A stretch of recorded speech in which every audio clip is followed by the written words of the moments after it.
સોનગઢ સરકારી કોલેજમાં મહિલાલક્ષી જાગૃતિ સેમિનારનું આયોજન. સોનગઢની સરકારી વિનયન અને વાણિજ્ય કોલેજ ખાતે આજે મહિલાઓ માટે જાગૃતિ લાવવા હેતુસર મહત્વપૂર્ણ સેમિનાર યોજાયો હતો. કોલેજના આઈક્યુએસસી સેલ, મહિલા સેલ તથા મહિલા અને બાળ વિભાગ તાપીના સંયુક્ત ઉપક્રમ રૂપે આ સેમિનારનું આયોજન કરવામાં આવ્યું.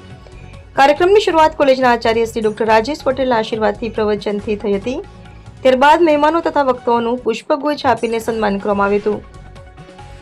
સેમિનારના મુખ્ય વક્તા તરીકે હાજર રહેલ જેન્ડર સ્પેશિયાલિસ્ટ ખુશ્બુબેન ગામિતે વિદ્યાર્થીઓને મહિલાઓ પર થતી વિવિધ પ્રકારની હિંસા, તેના નિવારણના ઉપાયો તથા મહિલાઓને સુરક્ષા આપવા માટેના વિવિધ કાયદાઓ વિશે વિગતવાર માહિતી આપી હતી. તેમના માર્ગદર્શન દ્વારા વાલી દીકરી યોજના, ગંગા સ્વરૂપા યોજના જેવી મહિલાલક્ષી યોજનાઓની માહિતી પણ વિદ્યાર્થીઓને મળી હતી. કાર્યક્રમ દરમિયાન જિગ્નેશભાઈ ગામિતે સંસ્થાની કામગીરી તથા અન્ય કલ્યાણકારી યોજનાઓ વિશે વિસ્તૃત માહિતી આપી હતી.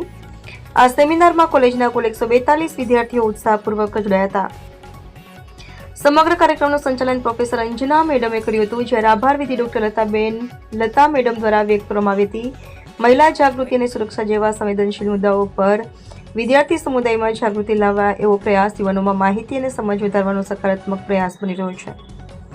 રિપોર્ટર હાર્દિક જોશી, સોનગઢ.